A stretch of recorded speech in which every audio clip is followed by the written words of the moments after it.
Hey guys, welcome to Think Harder Politics. We have some amazing stuff to share today. Andrew Yang just did an interview with MSNBC The Beat with Ari, and we are also gonna talk about Iraq. So a lot of interesting stuff. Let's get started with the new MSNBC interview. This is on January the 3rd. Presidential candidate Andrew Yang, a former tech entrepreneur campaigning live from Iowa. We are 31 days now from those caucuses. And he's also been making headlines this week with the fundraising haul. Take a look at how Tulsi Gabbard, Cory Booker, members of Congress running for president, have brought in less than $10 million here in the last quarter, while Yang raising over $16 million, the same ballpark, many say, with candidates like Warren, Biden, and Buttigieg. He's also making news today, taking on the president's strike. Okay, so here I want to briefly mention that Andrew Yang, his fundraising has increased 65%, right, from quarter 4 over quarter 3, which is really, really impressive. And his 16.5 million is basically more than Gabbard and Booker combined, and even more than Gabbard and Klobuchar combined, right? So that's really, really amazing, and that shows. I mean, why is it important, right? Why is fundraising important? It's important because it keeps the campaign going. If you recall that Kamala Harris dropped out because she couldn't raise more money, and Julian Castro just dropped out. And all these established politicians, they dropped out because they couldn't raise enough money from people, and that means people don't need their voices anymore. Your services no longer needed, and that's why they dropped out. They don't see the path to winning. Whereas Andrew Yang's campaign has kept growing, and each term he brought in significantly more money than last term, and that tells us how many more people want to hear about Andrew Yang's messages, right? Okay, let's listen to what Andrew Yang has to say about Iraq and Donald Trump. On Iran, saying it highlights the need to get Trump out of office. We need better decision-making in the White House that does not escalate violence. Welcome back, Andrew Yang on The Beat. How you doing? I'm doing great. Thanks for having me, Ari. Happy New Year. Happy New Year to you, and Happy New Year to the folks I see behind you, a campaign tradition. But we, of course, begin with the very serious foreign policy standoff. You are critical of what the president did. What would you, as president, do different? Well, I never would have pulled out of the multilateral nuclear agreement with Iran that ended up causing all of these provocations that have now been escalating to a point where we're at the brink of war. We need to head the opposite direction. The vast majority of Americans want nothing to do with a war in Iran, and I would lead us back from the brink and reinvest in diplomacy to try and get tensions under control in the region. What if that doesn't work? What if, as the folks in this administration say, and frankly, as many in the last administration said, although they did ultimately reach a kind of deal, that Iran does sponsor terror, that it does sow discord in the region, and it does work against U.S. interests, and that if that doesn't work, then what? Well, we've had a series of escalating provocations. We need to keep them in line, where if Iran does something problematic, we need to let them know that that's not something we'll accept, but you don't do something that's going to precipitate a larger scale armed conflict. We've been in a constant state of warfare for the last 19 years, Ari, and that's not the will of the American people. That's not the way it was drawn up in the Constitution. It's an act of Congress to declare war. That's where we need to head back as a country. I would repeal the AUMF and restore Congress's historical power to make these kinds of military decisions. You're talking about repealing the authorization that was used leading into Afghanistan, and that some say they could have tried to apply elsewhere. Because I want to hit a range of topics with you, you're out in Iowa. What's the biggest issue you hear voters care about there? Well, here in Iowa, they care about the fact that 30% of their stores and malls are closing forever. Their kids' future looks more insecure. than ever before. We need to rewrite the rules of the 21st century economy to work for us, to work for our families, to work for the next generation. And my message to people here in Iowa is that if it's not working for you, it's not working, and we have to change it. That's one reason why we're growing and growing when other campaigns are pulling back. Does that mean when you say... Okay, so let's recap a little bit. I'm sorry if I pronounced it incorrectly. It was Iran, not Iraq. Okay, sorry about that. My mind is not completely sober, I guess. Well, so this is big. This is huge news. President Trump just had this airstrike, right? And that was on the headlines. Let's take a look at this news from Ramsey, Newsweek. Okay, how Democratic candidates responded to the Soleimani killing. War with Iran is the last thing we need. The Thursday evening airstrike ordered by President Donald Trump that killed top Iranian General Qasem Soleimani and two senior officials brought immediate responses from members of Congress as well as Democratic presidential candidates. Republicans applauded Trump for his swift response after the attack on the U.S. embassy in Baghdad by supporters of an Iran-backed militia, which came after the U.S. conducted airstrikes last weekend against facilities of the group. The Iran-tied militia was considered by the U.S. to be responsible for rocket attacks at a coalition air base in northern Iraq that killed an American defense contractor and injured others. However, Democrats were furious and concerned, and their anxiety was twofold. First, Trump never sought congressional approval nor notified the Gang of Eight, a bipartisan group of senior lawmakers for both chambers, a courtesy that is typically extended by a president before such a consequential military operation.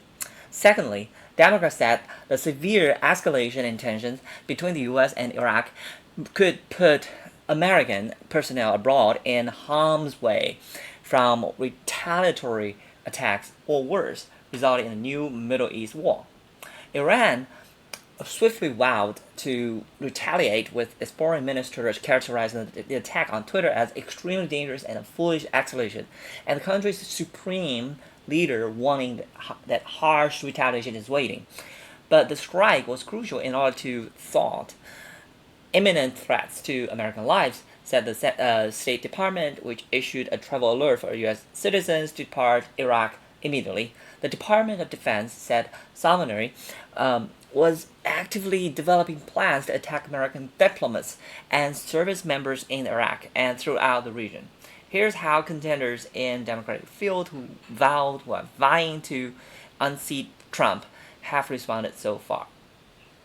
Joe Biden, the former vice president, said that while Soleimani was a terrible person who supported terror and sowed chaos, in addition to committing crimes against American troops and thousands of innocents throughout the region, he feared Trump's action could have grave consequences.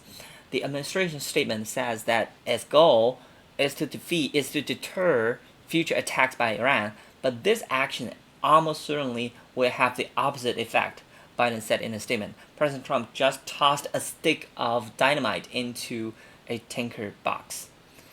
So Joe Biden is opposed to that, but while Trump thought that action was much needed at that time. And what about Bernie Sanders? Bernie Sanders highlighted his vote against the Iraq War under President George Bush and said that he fears killing Soleimani puts the U.S. one step closer to another conflict in that region.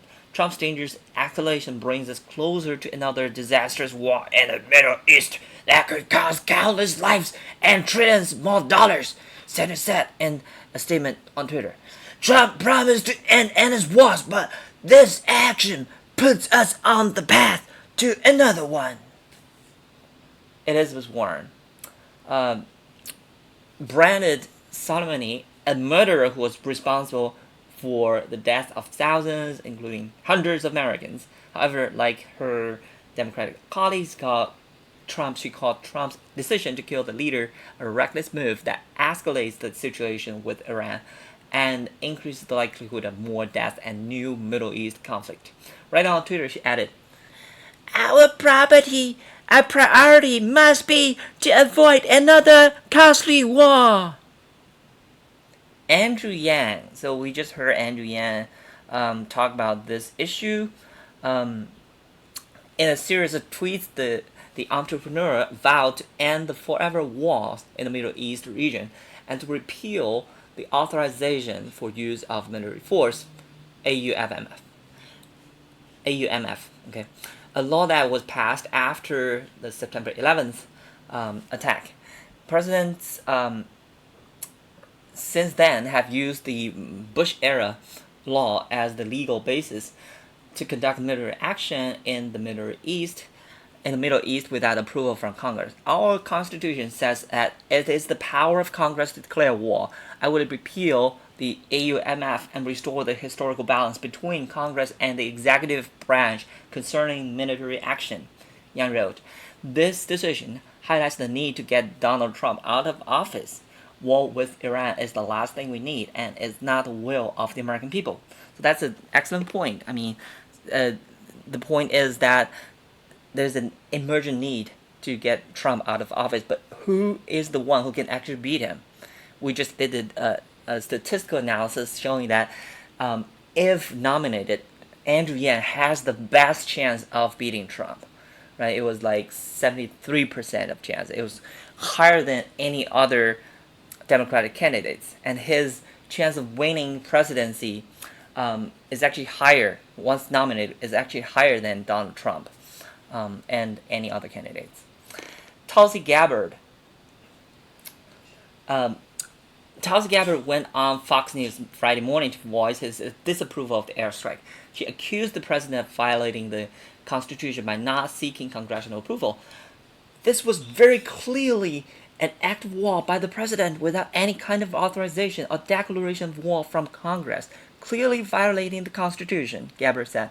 It further escalates this tit for tat that is going on and on and on will elicit a very serious response from Iran and pushes us deeper and deeper into the quagmire. And it really begs the question, for what? What are we trying to accomplish? What is the end state and the goal here? So Gabbard is worried about this regime change war, right? She wanted to end the regime change wars. Okay. Pete Buttigieg, so far no public statements has been released by Pete Buttigieg. Okay? Alright, let's get back to Andrew Yang's message. So he talked about, what people really care about is not impeachment, is, 30% of malls are closing, they cannot pay their bills. If they change it, does that mean change the way the economy works, change the rules, change the system? Or does that also mean change what people are doing to get in and out of the job market? Because one of your competitors, Joe Biden, was talking about that balance. I'll just play it for you. Take a listen. Anybody could go down 300 to 3,000 feet in a mine. Oh. Sorry. Sure in hell can learn how to program as well. Anybody who can throw coal into a furnace can learn how to program, for God's sake. Does he have that right? He does not. I get along with Joe very well, but suggesting that former coal miners learn to code is not productive at all, and it doesn't line up with the reality that we all experience. The fact is that coding is like learning a foreign language that you have to become expert in. And that's not a realistic recommendation for millions of Americans. Instead, we have to stop confusing economic value and human value and put a dividend in place where we can all share in the incredible gains of the 21st century economy. That goes for the miners that Joe is referencing, that goes for the manufacturing workers here in Iowa, that goes for all of us. That's the centerpiece of my campaign, and that's, again, why we're growing and poised to make history next month. Well, I think Ari is totally on board with Andrew Yang about this, right? That's why he raised the question in the first place, is, to show this piece that, Joe Biden just said, anyone who can go down and do and mine can learn to code, can learn to program.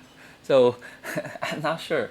Was Joe Biden thinking of programming a thermostat, as in programming, or um, was he thinking about, oh, these people can do mining, they must be able to do data mining as well. Both mining. um, okay, and Andrea pointed out precisely that this is like learning a different language. I mean, it takes, a whole college education. It takes people 4 years, if not less, right? If not more, sorry. To master the language of coding, and now you want these, high school graduates to learn coding and be an expert? No way. All right, let's keep listening. Does that mean that you think basically Vice President Biden doesn't understand much of the way the economy works now in technology, that he said that because he thinks it sounds good, and you're saying that it's a fundamental misunderstanding that coding is a language that basically is more likely to be pursued in earlier education? Well, one of the things I've said, Ari, is that someone who suggests that coal miners become coders is generally neither of those things. If you look at the numbers, 8% of Americans work in STEM fields, 92% do not. It is not realistic to say to 92% of Americans to somehow shoehorn themselves into the 8%. We have to think much, much bigger about what the jobs of the future look like, not based upon a narrow conception of market value, but instead what our actual needs and desires and values are in our communities. And you've hit on this interview, and we mentioned it. You have raised a lot more than other people who started out politically potentially ahead, in that they'd run for office before, that they're known. I think some of our viewers might know some of these senators or these other folks to the left of you in this chart more than you. What exactly are you saying your 16 million shows here? And does that mean in your mind there's no way you'd have to drop out in the first several states, no matter what happens? Are you in this to the convention? What does it mean tangibly? All right, sorry. Let me interrupt a little bit. So I really like the way that Ari tried to hold his laughter when Andrea said, anyone who suggests, what do you say? Anyone who said about, this mining and coding are the same is none of these things. It's neither of these things. That's so true.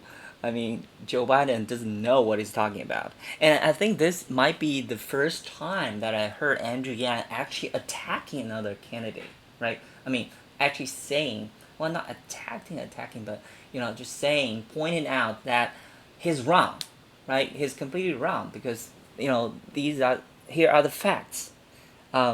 So he presented the facts and articulated his reasoning.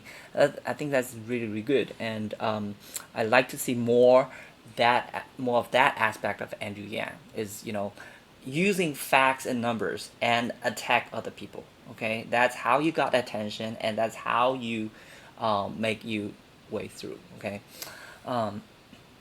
Okay, so let's get back to Ari's question about this. Your campaign has been growing, and what do you think of the future? We are going to have the resources to fight all the way through the spring, all through the primary season. And we're growing because we've had a very clear vision from day one. We see the real problems that got Donald Trump elected, the fact that we blasted away millions of manufacturing jobs in the swing states, and now we're doing the same thing to millions of retail jobs, call center jobs, fast food jobs, eventually truck driving jobs.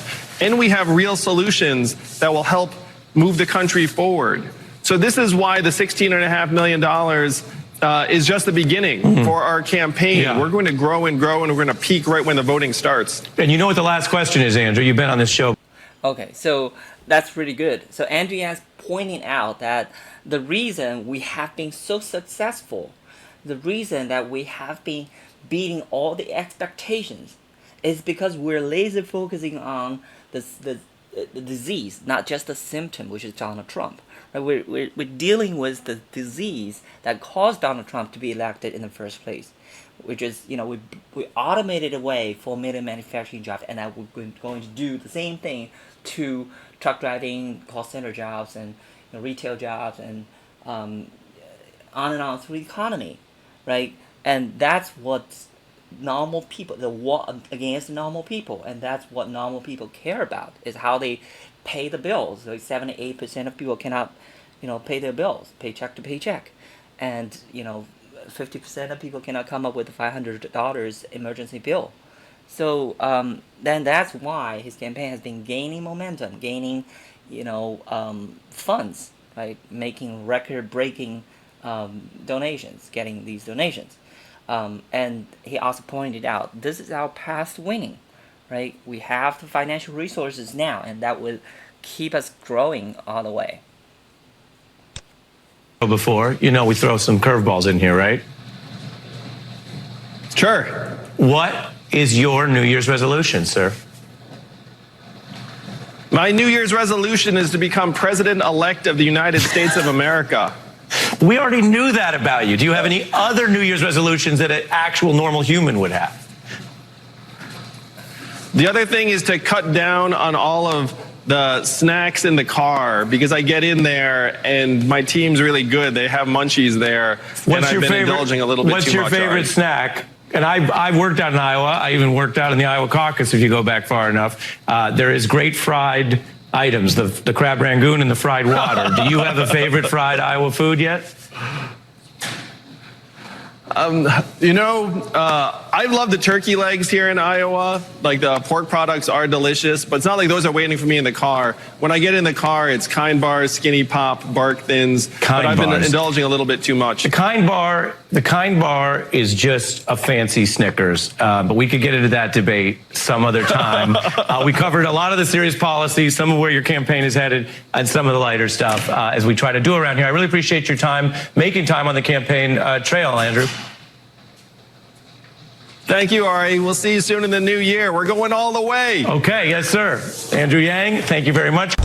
Okay, so that's really, really nice. I think this is one of the most delightful, probably the most delightful interview from MSNBC. Right? So Ari covered serious issues, including what Donald Trump just did, right, to Iran, and he also brought about this issue of Joe Biden saying, confusing mining with coding, and has some delightful questions towards the end. So this is really, really nice. I didn't expect this from MSNBC, but that's a good direction to go. And I hope you enjoyed it, and please like and subscribe, and welcome to share this video, and see you next time. Thanks.